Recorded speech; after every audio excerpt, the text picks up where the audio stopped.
Fala pessoalzinho, tudo tranquilo? Vamos para mais uma aula agora que eu deixei aqui gravada para vocês. Então eu vou pedir umas coisinhas para vocês. Ó. Se vocês curtirem a aula, não esquece de deixar uma curtida aí no vídeo. Se você ainda não for inscrito no canal, por favor se inscreve, que isso daí vai ser bastante importante para mim e para você. Se ativar as notificações, nota 10, melhor ainda. Se curtir muito o vídeo, posta, manda para os seus amigos, compartilha com seus amigos. E se você tiver alguma dúvida, alguma sugestão, por favor, joga aí nos comentários aí embaixo, que eu vou ter o maior prazer de responder para vocês e até gravar novos vídeos a respeito, beleza? Valeu, galera, bora pro vídeo. Então a gente estava discutindo no final da última aula lá a questão dos polos de uma função de transferência, né?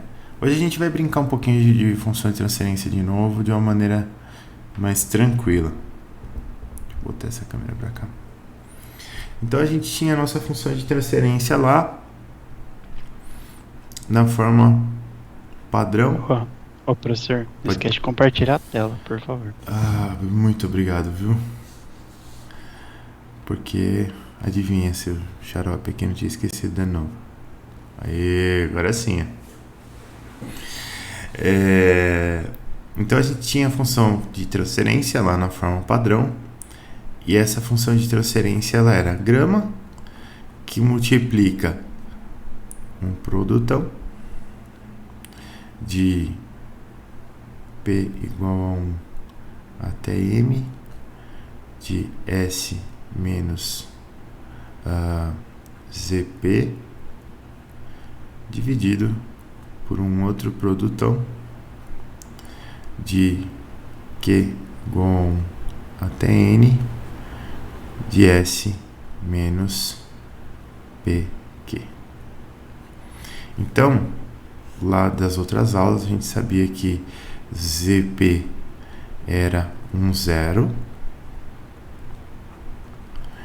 e PQ era um polo. Beleza. Bom, tem várias coisas que a gente precisa analisar aqui, né? Porque a gente já viu nas aulas passadas que se eu quiser falar alguma coisa sobre o meu sistema, sobre a estabilidade do meu sistema, eu tenho que olhar para os polos desse sistema, né? Hoje a gente vai aprofundar um pouquinho essa questão dos polos aí, né? Como é que eu olho para esse polo, como é que eu lido com isso. Deixa eu só mexer um negocinho aqui, peraí.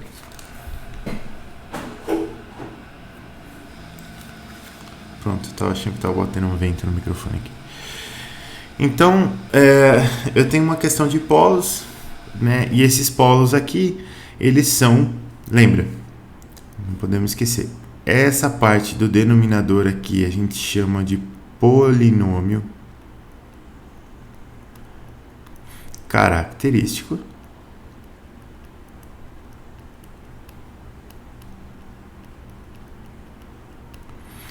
E os polos, eles são as raízes do polinômio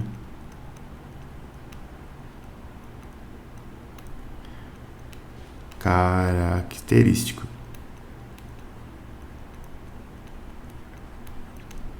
Tá? Beleza. Os nossos sistemas que a gente está estudando, eles vão ter as equações lá, que são equações diferenciais, que no caso de sistemas mecânicos são as equações de movimento. E essas equações, elas têm uma característica muito peculiar e interessante para nós, de que todas elas possuem coeficientes reais. O que quer dizer isso? Quer dizer que quando eu escrevo uma equação lá do tipo mx dois pontos mais cx ponto mais kx igual a f de t, a gente está falando que esses coeficientes mc e k aqui são reais. E isso traz algumas consequências diretas para a gente na hora do cálculo das raízes do polinômio característico. Por quê? Porque se esses coeficientes são reais, eu só tenho dois tipos, na verdade, sendo bem bem rigoroso, 3 tipos de raízes que podem ocorrer aqui. Como que podem ser essas raízes aqui? Elas podem ser raízes reais e distintas. Elas podem ser raízes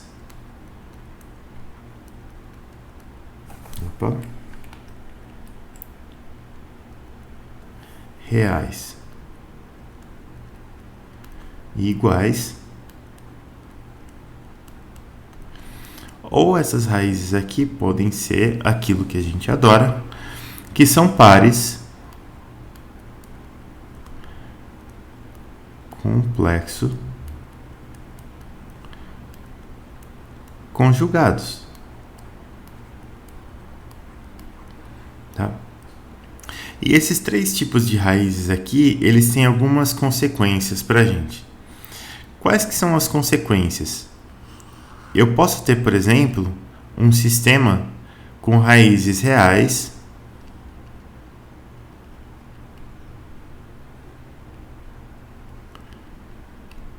e essas raízes reais podem ser iguais ou distintas, tanto faz. Se esse sistema tem raízes reais, eu tenho que ver se essas raízes, eu tenho que ver, na verdade, a faixa de valor dessas raízes aqui. Se essas raízes forem negativas,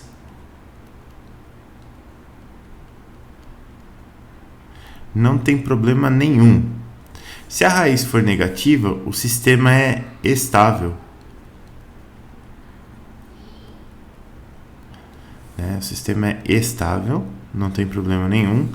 E ele também tem uma característica de ser superamortecido. Algo que vocês já viram lá em vibrações. Então ele é estável, ele é superamortecido. Se ele é superamortecido, a resposta em vibração dele, em vibração livre desse sistema não oscila.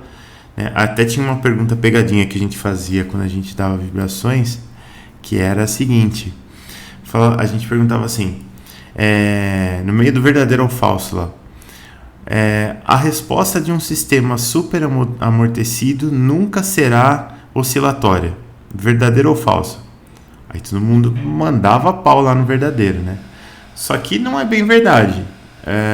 Um sistema superamortecido, que resposta dele que é não oscilatória é resposta livre, né? Se eu tenho lá um sisteminha massa-mola amortecedor, então tá aqui meu sisteminha massa-mola amortecedor, e ele é um sistema superamortecido, então o Xi dele é maior do que 1, beleza?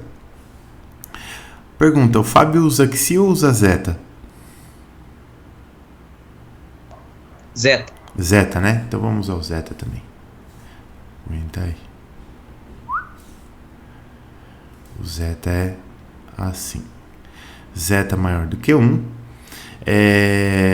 Então o que vai acontecer? Se eu der um peteleco nesse sistema aqui, se eu der uma condição inicial nesse sistema aqui, a resposta dele vai ser uma exponencial decrescente, assim.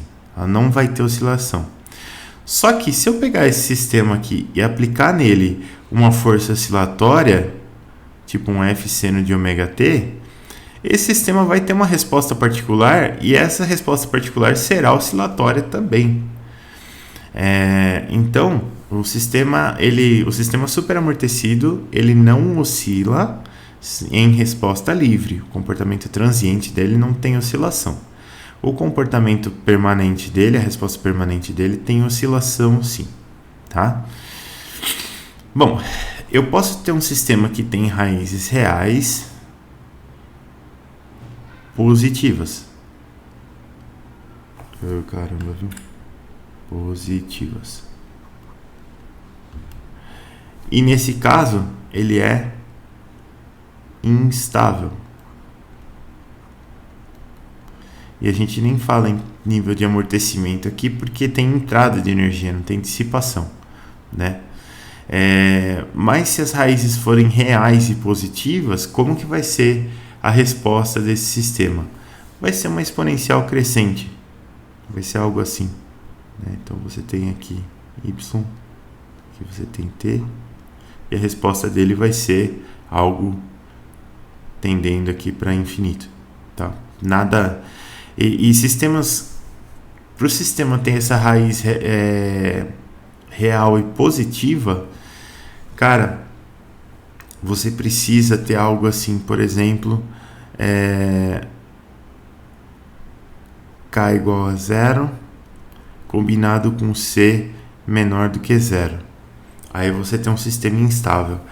Isso que acontece, por exemplo, quando você tem sistemas magnéticos, né? Você tem um sistema lá que você tem, imagina um bloquinho atraído por um campo magnético. Quanto mais ele anda na direção da fonte do campo magnético, mais forte fica o campo magnético e mais ele tende a ir para aquela direção do campo magnético. Então, enquanto ele só está indo em direção ao campo magnético, a resposta dele é instável. Você tem um comportamento bem parecido com esse. Ele está ganhando energia e assim por diante. Também não é um caso que a gente vai estudar muito. Raízes reais e positivas aqui não é um caso que a gente estuda muito, tá? Mas para a gente saber. Então, terceiro caso que a gente vai estudar sim, que são raízes reais iguais e nulas.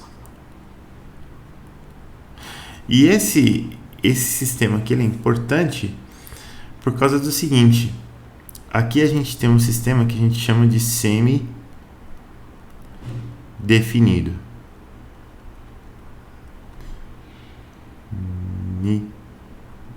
O que é isso?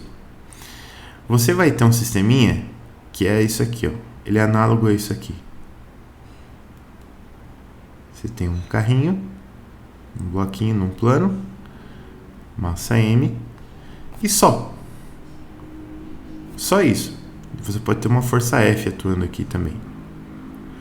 Se você tirar a equação de movimento desse sistema, o que você vai ter? Você vai ter mx dois pontos, caramba, viu? Dois pontos igual a f de t, e é transformada a função de transferência disso daqui, que é x por f, é 1 sobre ms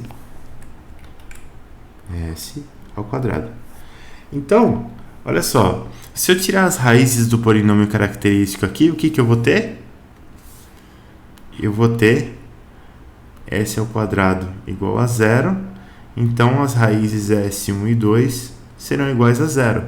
Eu tenho raízes reais, iguais e nulas. O que é um sistema semidefinido, então? É um sistema que não tem nenhuma vinculação com a parte física. É um sistema que, se eu der um peteleco nele, ele vai embora. Esse carrinho é o típico caso. Se eu empurrar esse carrinho e não fizer mais nada, ele vai embora. A resposta dele vai, né? O x ele vai aumentando linearmente, né? Porque você deu um empurrão e parou. Ele vai embora a velocidade constante. Então ele vai embora. A gente vai estudar esse tipo de sistema aqui por quê? Porque lembra que nós estamos interessados em chegar na dinâmica desse sistema aqui, ó.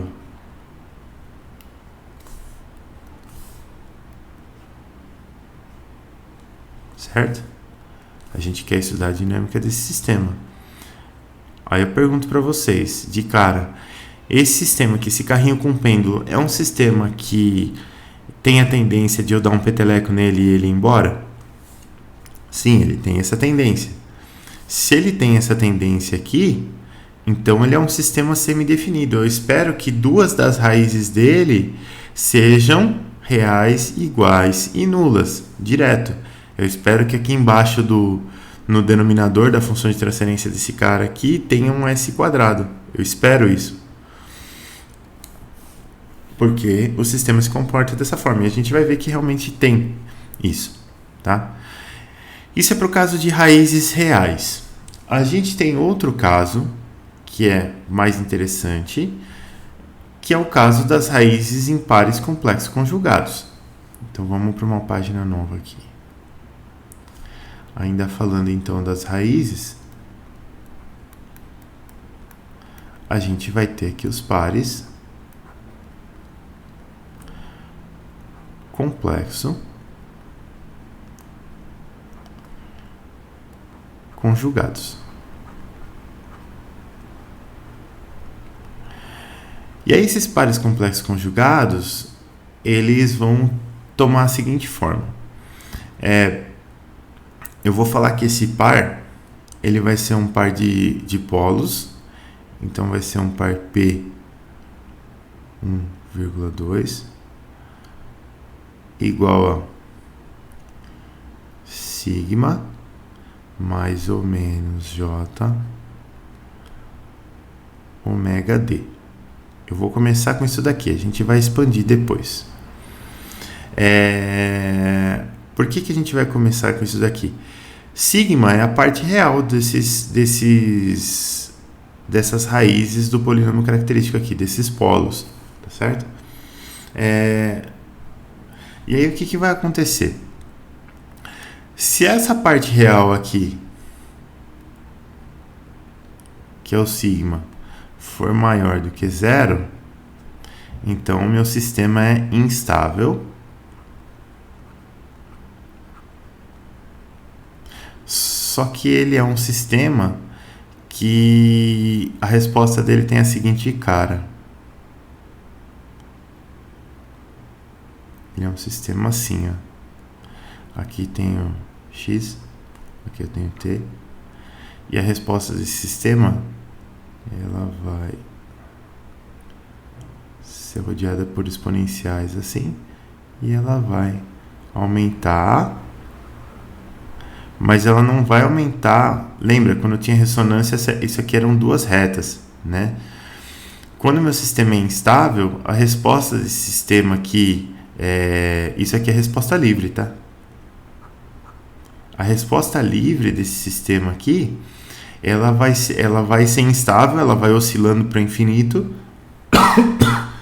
e ela vai ser limitada por duas exponenciais crescentes aqui, tá? A exponencial começa em zero, na verdade. Como que isso se dá? Você fala, pô, professor, né? Quer ver uma coisa interessante?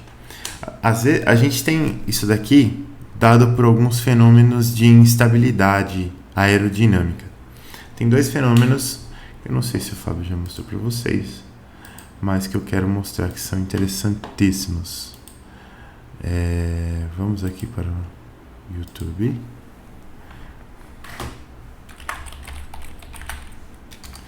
E eu quero pesquisar aqui no meu YouTube o fenômeno de flutter.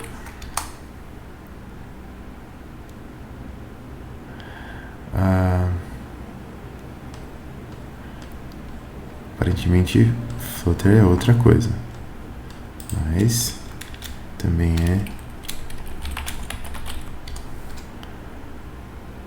é isso aqui, ó. Esses fenômenos maravilhosos. Olha só que legal.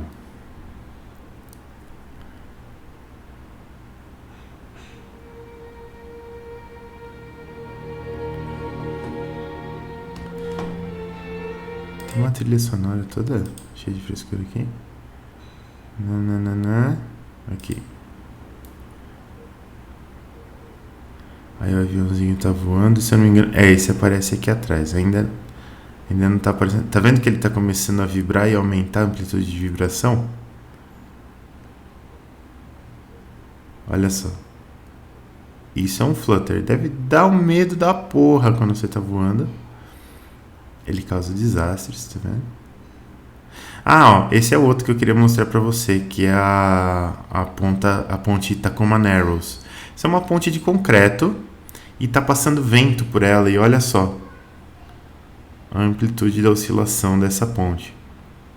Não sei se vocês devem ter visto esse vídeo já, mas é algo extremamente interessante. A gente nunca imagina que algo de concreto vai vibrar com essa amplitude.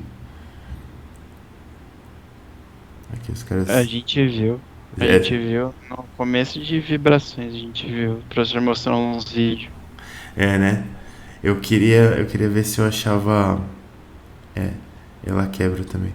Eu queria ver se eu achava o outro de Flutter. Tem um outro de Flutter que é com planador. Deixa eu ver se eu acho aqui. Esse aqui. Repara, as asas do planador.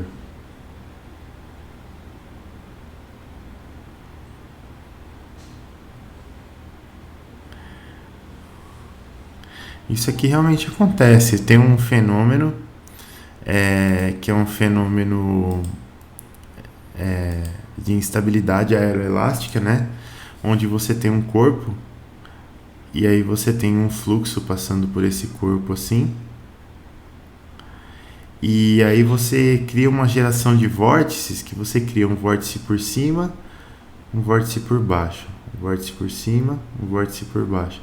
E assim por diante. Você vai criando oscilações. E dependendo da velocidade do fluxo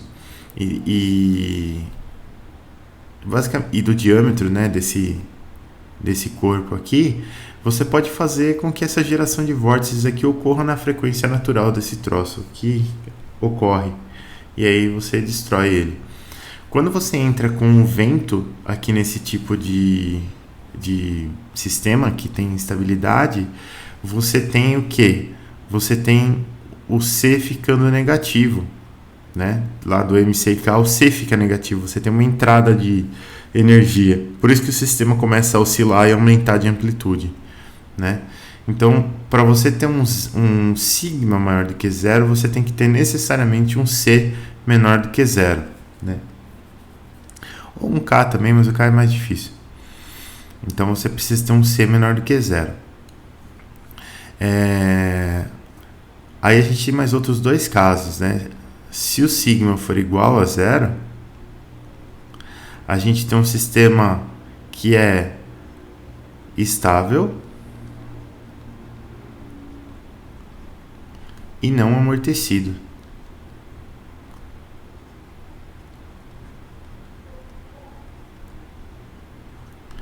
E se o meu sigma for maior que zero, aliás, menor que zero, tá certo? Se o meu sigma for menor que zero, a gente tem um sistema estável e amortecido. Então, o que a gente quer?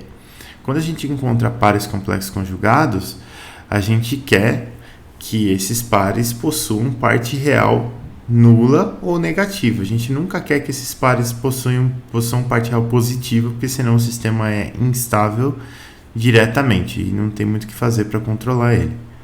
É mais difícil, bem mais difícil controlar. Se eu achar esses pares complexos conjugados aqui com um sigma menor ou igual a zero, a gente pode escrever eles em uma forma que vocês já conhecem até, que é a seguinte forma: menos, é o zeta que vocês estão usando, menos zeta ômega n mais j ômega n raiz de 1 menos zeta ao quadrado. Essa parte aqui é o sigma e essa parte aqui é o ômega d, certo? O ômega d, vocês sabem, é a frequência natural amortecida, é a frequência que o sistema vai vibrar quando ele estiver em vibração livre. O ômega n é a frequência natural, de fato, do sistema, e o zeta é o fator de amortecimento. A parte legal disso daqui é que você pode estar trabalhando com um sistema que possui altos valores não, que possui polos, por enquanto vamos falar em polos.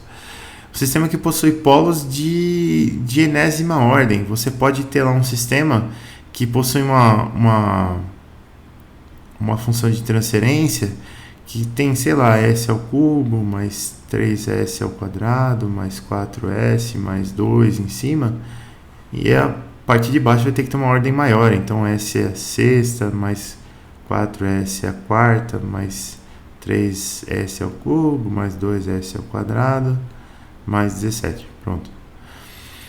Esse sistema aqui é um sistema de ordem 6, né? Porque o polinômio aqui de baixo, o polinômio característico, é de ordem 6. E você consegue calcular as raízes desse polinômio característico aqui, e você vai analisar essas raízes utilizando isso daqui, ó. Quer dizer, se eu encontrar raízes reais, eu tenho que ver se é positiva ou negativa. Se eu encontrar pares complexos conjugados, eu tenho que ver se a parte real é positiva, nula ou negativa. E se eu olhar para a parte imaginária, eu estou olhando para a frequência que esse sistema vibra. Então tem muitas coisas legais aí que dá para fazer. E tem muitos sistemas que a gente consegue analisar utilizando essa parte de polos, né? Sem saber muito a cara do sistema, sem saber muito do que ele é feito, você consegue ter uma ideia de como que esse sistema se comporta. E tudo isso vem dessa teoria de vibrações, por isso que é tão importante, por isso que a gente pega tanto em vibrações em cima de sistemas de um grau de liberdade, porque essa parte da teoria aqui, ela se estende para qualquer tipo de sistema, de qualquer ordem. Bom, dito isso, agora a gente já consegue dar uma olhada mais ou menos em como o sistema se comporta, olhando para os polos dele. Os zeros eu vou deixar para uma aula futura, porque precisa fazer um pouquinho mais de conta. E aí, se eu der para vocês um sistema, se eu der para vocês uma função de transferência, por exemplo, eu sei que vocês já sabem calcular os polos dessa função de transferência. Mas tem um pessoal que se enrola um pouco para calcular a frequência natural e fator de amortecimento. Então eu vou passar o macete aqui, ó. Imagina que você calculou os polos aqui. Então você pegou o polinômio característico e calculou as raízes. Como que você calcula as raízes do polinômio característico? Iguala ele a zero e resolve S. Beleza, calculei as raízes do polinômio característico e encontrei polos complexos conjugados, que tem essa cara aqui. Com esses polos aqui, como que eu calculo a frequência natural e o fator de amortecimento do polo? Tem um jeitinho bacana. Lembra que o polo, cada um dos polos, tem um menos aqui também, é mais ou menos. Lembra que cada um dos polos é um número complexo, né? Então, olha só, vamos pegar um polo aqui. Vamos pegar o polo P1. P1, ele é menos zeta ômega n mais j ômega n raiz de 1 menos zeta ao quadrado. Beleza. Como que eu calculo frequência natural e fator de amortecimento desse cara aqui? Uma das coisas que eu posso fazer é calcular o módulo desse número, porque no fim das contas ele é um número complexo, né? Isso daqui é a parte real dele, e isso que multiplica j é a parte imaginária dele. Então, o que eu vou fazer? Para calcular para calcular o módulo desse polo P1 aqui, eu vou fazer módulo de P1 é igual a raiz quadrada da parte real de P1 ao quadrado mais a parte imaginária de P1 ao quadrado. Isso aqui é um teorema de Pitágoras. Bom, a parte real de P1 é menos zeta ômega n. Ao quadrado vai ficar menos zeta ao quadrado ômega n. Aliás, mais, né? Menos ao quadrado vai ficar mais. Zeta ao quadrado ômega n ao quadrado.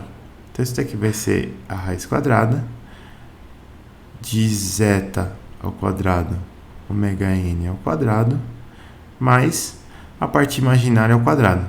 A parte imaginária é ômega n raiz de 1 menos zeta ao quadrado. Se eu levar isso aqui, reparem, a parte imaginária não tem o j, tá? Tem um monte de gente que vai pegar a parte imaginária do número real e vem com j. Não vem. A parte imaginária é só quem multiplica o j. O j não vem. Essa parte imaginária aqui ao quadrado, ela vai ficar como ômega n ao quadrado. E aí, a hora que eu elevar essa raiz ao quadrado, ela simplesmente some. 1 menos zeta ao quadrado. Essa raiz aqui cresceu um pouquinho. Então eu vou ficar com zeta ao quadrado ômega n ao quadrado, mais ômega n ao quadrado que multiplica 1, menos zeta ao quadrado que multiplica ômega n ao quadrado.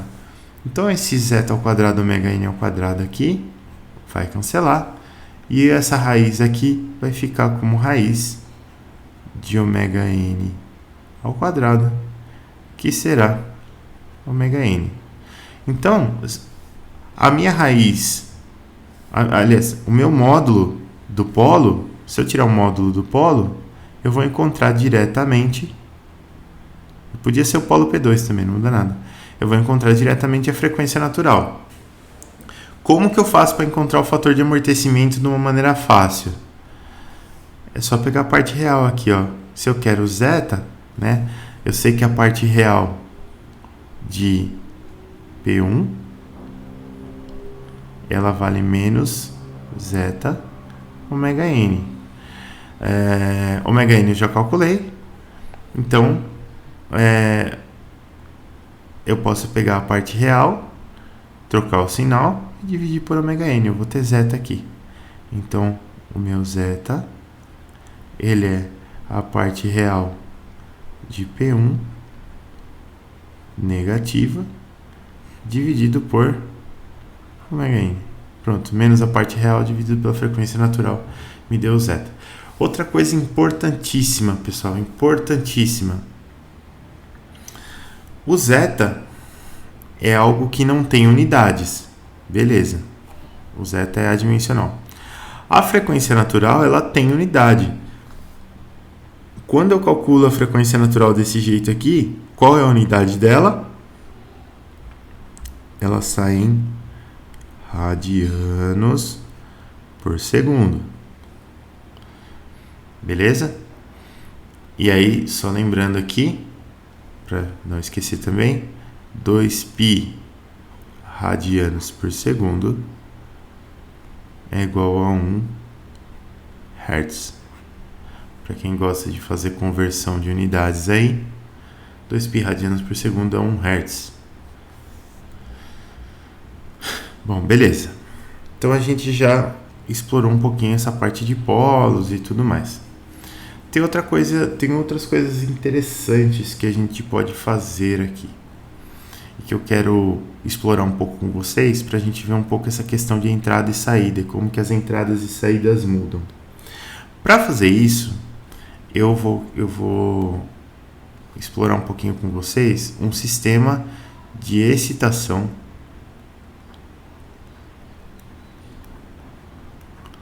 pela base.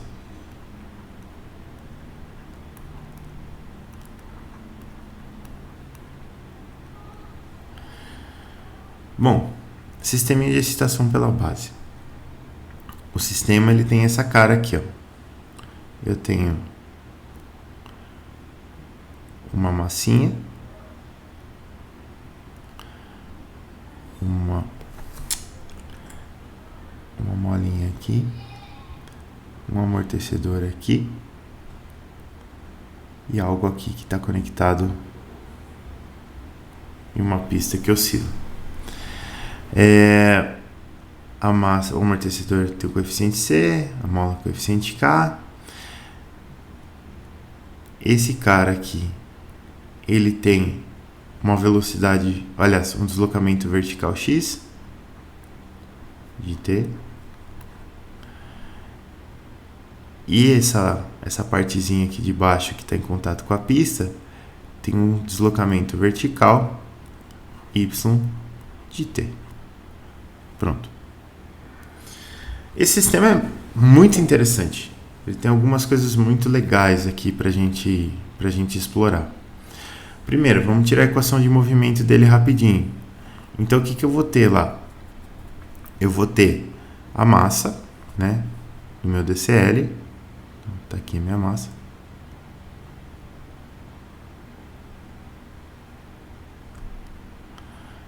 Ela tá indo para cima aqui de x. E eu vou ter esse ponto y aqui, ele tá indo para cima também. E eu vou dizer aqui, para fazer o meu DCL, eu vou assumir que y é maior do que x, y ponto é maior do que x ponto. Vou assumir essas duas coisas. Quer dizer, esse pontinho aqui de baixo está indo para cima, tá subindo mais do que a massa, e a velocidade dele para cima é maior do que a velocidade da massa também. Isso me garante que essa mola está sendo comprimida e que esse amortecedor está sendo comprimido também. Então, se a mola está sendo comprimida, ela vai empurrar a minha massinha para cima. E se o amortecedor está sendo comprimido, ele vai empurrar a minha massinha para cima também. Então aqui eu tenho uma força de amortecedor e aqui eu tenho uma força de mola. Beleza. O que eu vou fazer com isso daqui? Eu preciso escrever as equações, as expressões das forças primeiro. A força de mola, ela vai ser proporcional à rigidez da mola, que multiplica a diferença de deslocamento entre as extremidades. Uma andou x, outra andou y, a que andou y andou mais, né? Porque y é maior que x. Então eu tenho k que multiplica y menos x. Beleza. No caso do amortecedor, a força de amortecedor, ela é proporcional ao coeficiente de amortecimento C, que multiplica a diferença de velocidade, sendo que y é a maior velocidade. Então eu tenho y ponto menos x ponto.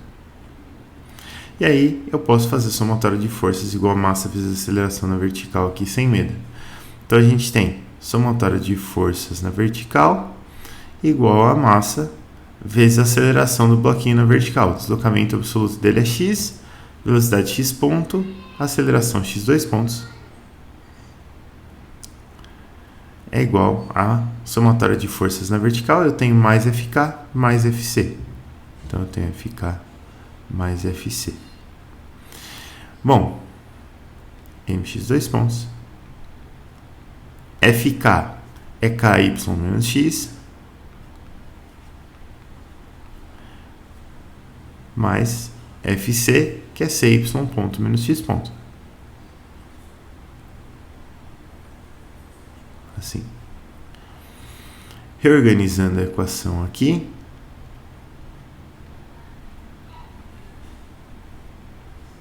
o que a gente vai ter?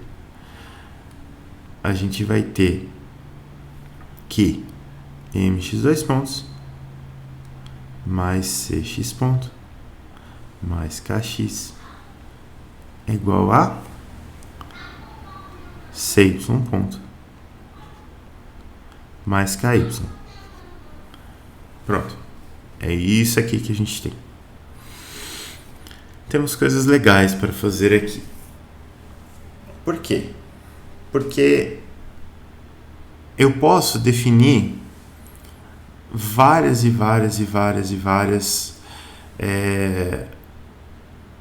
funções de transferência para o mesmo problema. Vai depender de quem eu considero entrada e de quem eu considero saída, né? Então, lá em vibrações, por exemplo, quando vocês estavam vendo essa parte aqui de excitação pela base, vocês viram algo que se chamava transmissibilidade.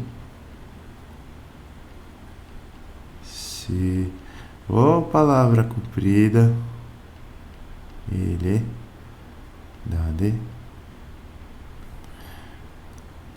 de deslocamento. Olha como começa a fazer sentido as coisas. O que era transmissibilidade de deslocamento?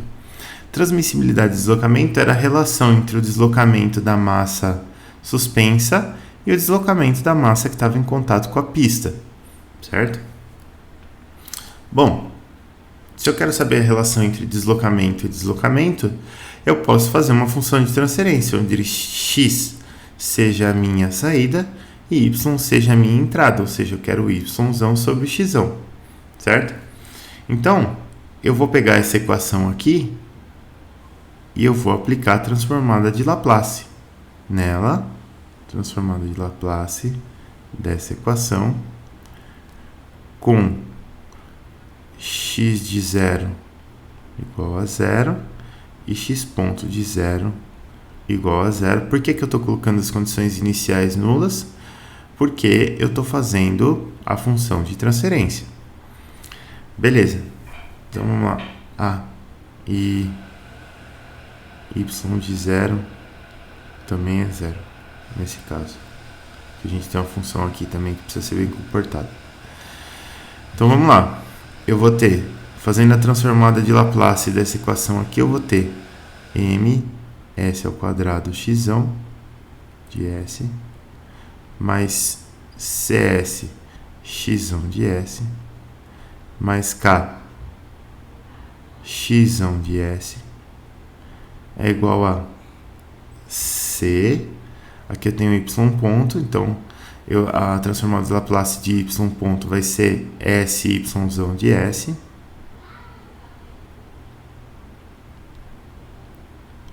mais k y de s.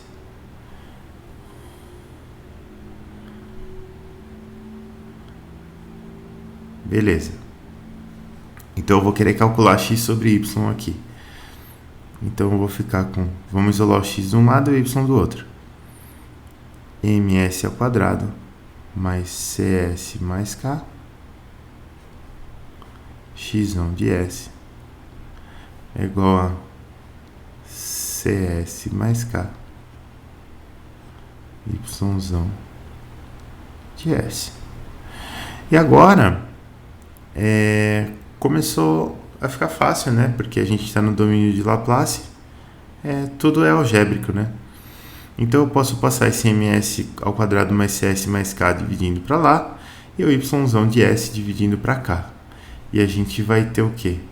A gente vai ter x de s sobre y de s igual a cs mais k dividido por ms ao quadrado mais cs mais k. E aí, tem várias coisas que eu quero que vocês olhem aqui. Várias e várias e várias. Primeiro, se vocês olharem para a função de transferência aqui, ó, fica bem fácil de olhar para a equação de movimento e entender de onde que veio cada termo. Quer dizer, esse lado de baixo todo, ele é definido pela forma do lado esquerdo da equação. E o lado de cima todo é definido pela forma do lado direito da equação. Então, o lado esquerdo, que é o lado onde só tem coisas inerentes do sistema, não tem nada de excitação aqui, esse lado vai me definir o quê? Os polos. Então, quando eu analiso os polos do sistema, eu estou fazendo uma análise do sistema que não depende da excitação. Não pode depender da excitação. Ela depende só das características próprias daquele sistema. Quando eu olho aqui para cima, eu estou olhando para o lado direito da equação, né? E olhando para o lado direito da equação, eu estou olhando para as características da excitação e como que essa excitação ela vai entrar aqui no meu sistema. Mais precisamente, eu estou olhando aqui em cima para os zeros da minha equação de movimento. E os zeros da minha equação, ou equação de movimento, ou equação do sistema, como queira, eles são definidos pela forma como a sua excitação é gerada, né? Então, você tem uma forma aqui como a excitação é gerada, e essa forma ela é a forma que define os zeros, tá? Então, você, utilizando a forma que a excitação entra aqui, você pode, de alguma maneira, tentar criar zeros no seu sistema, se esse for o caso. No caso de um sistema de excitação pela base, a gente não consegue criar zeros aqui, mas em casos de outros tipos de sistema, a gente consegue criar zeros e é bem legal. Beleza. O que vai acontecer aqui com esse sistema? Esse sistema, ele é um sistema, então, que ele tem um polinômio de primeira ordem no numerador, e ele tem um polinômio de segunda ordem no denominador. Beleza, função de transferência normal. ela tem algo que a gente chama de causalidade. Quer dizer, quando o polinômio de cima aqui tem um grau menor do que o de baixo, não pode ser igual. Pode ser igual, mas normalmente não é muito viável.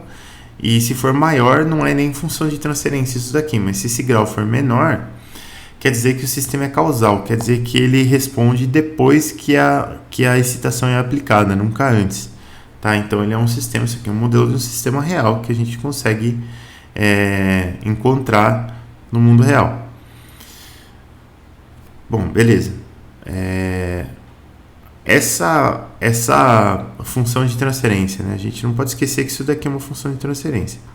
Essa função de transferência, ela é definitivamente a função de transferência desse sistema e ponto, acabou? Na verdade, não. Na verdade, essa função de transferência, ela é a função de transferência desse sistema para o caso em que a gente está calculando a transmissibilidade de deslocamento. No caso da transmissibilidade de deslocamento, sim. Né? Essa função é a função de transferência, bonitinho, não tem muito o que fazer. Mas eu podia simplesmente falar assim, olha, não é isso que eu quero de entrada, não é isso que eu quero de saída.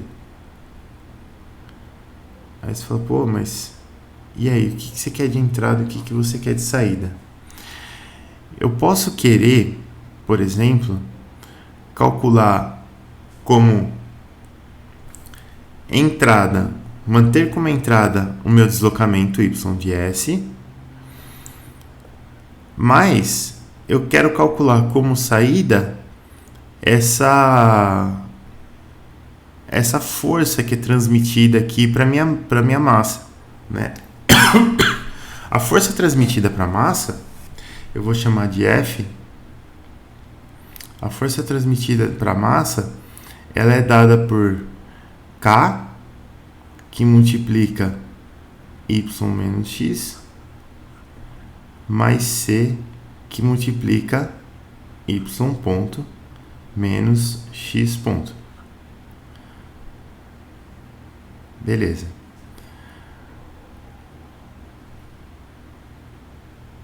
A excitação que a gente tem aqui, entrando no sistema, aliás, a excitação não, a entrada que a gente tem no sistema é a y de t. Então, esse F aqui seria a nossa saída.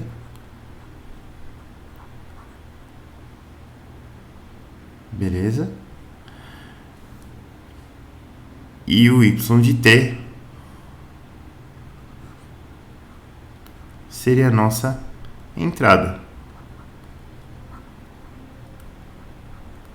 Beleza? Então, como que eu calculo, por exemplo, f de s por y de s? Isso daqui seria uma função de transferência também. É só definir como saída a minha força transmitida para a massa, né? Em vez de definir como saída a minha... Como que se chama? O meu deslocamento da base aqui. Bom, tem algumas formas de fazer isso. Mas a mais direta eu falo para vocês que é fazer o quê? É você pegar, fazer a transformada de Laplace das funções e dividir uma pela outra. O que a gente está propondo aqui? A gente está propondo fazer transformada de Laplace de f de t dividido pela transformada de Laplace de y, olha só, errei o y, de y de t, sabendo das condições iniciais todas lá. A gente quer x de 0 igual a 0, x ponto de 0 igual a 0 e y de 0 igual a 0. Bom, fazendo a transformada de Laplace dessa força F, o que a gente vai ter? Transformada de Laplace de f de t vai ser transformada de Laplace disso daqui. Então, eu vou ter k que multiplica y menos x, ou y de s menos x de s, Vou fazer direto aqui. Mais CS Y de S menos X de S. Opa. Beleza. Dividido pela transformada de Laplace de Y de T é a mesma coisa que dividir o lado de cá por Y de S. Olha só que interessante. Parte de cima eu consigo tirar o K mais CS em evidência aqui. Então eu vou ficar com K mais CS que multiplica Y, essa letra feia, Y de S menos X de S dividido por Y de S. Bom, aí eu tenho aqui, isso aqui é a mesma coisa aqui, K mais CS, que multiplica Y dividido por Y vai dar 1. Beleza. Menos X dividido por Y, a gente já calculou aqui, ó. X de S por Y de S é CS mais K dividido por tudo isso daqui. Então eu vou ter CS mais K dividido por MS ao quadrado, nossa, S ao quadrado, mais CS mais K. Vamos continuar isso daqui numa outra folha.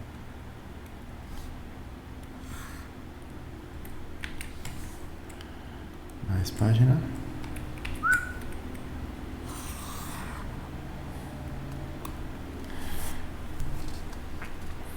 Aí o que a gente vai encontrar?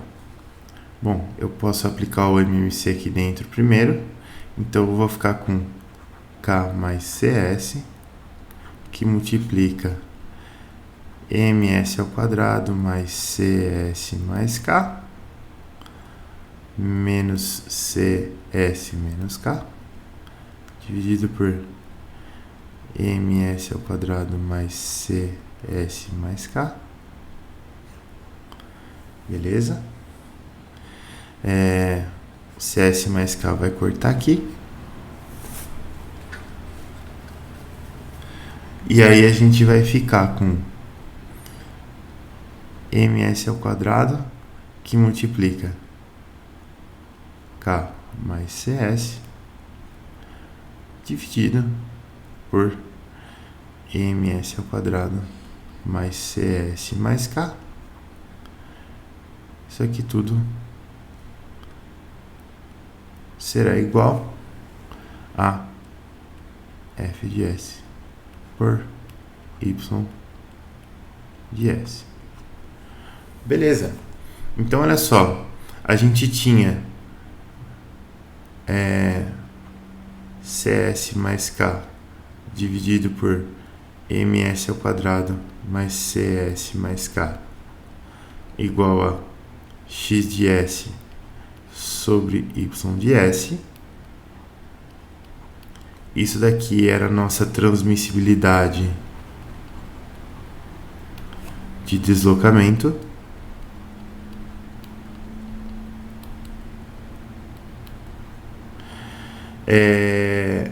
E aqui a gente tem F de S sobre Y de S, que é uma das formas de transmissibilidade de força. Normalmente, essa transmissibilidade de força, como que ela é feita? Tem uma outra forma que ela é feita, que é F de S dividido por X Y de S menos X de S. Isso daqui é uma outra forma da velocidade de força, da transmissibilidade de força, que leva em conta o deslocamento relativo entre a base e a massa, não o deslocamento absoluto. Se a gente fizer esse deslocamento relativo aqui, acompanhando na conta lá, olha, o F, ele é K mais CS, que multiplica YS, Y de S menos X de S, dividido por Y de S, porque a gente colocou o Y aqui. Se eu colocasse o Y menos X, ia cancelar aqui, eu teria simplesmente K mais CS aqui como resposta. E aí aqui a gente tem algumas questões aqui de causalidade. Lembra aquilo que eu falei para vocês, que a parte de cima ela não poderia ter um grau maior do que a parte de baixo? Pois bem, aqui ó, na parte de cima a gente tem um grau 3 e na parte de baixo a gente tem um grau 2 aqui, tá?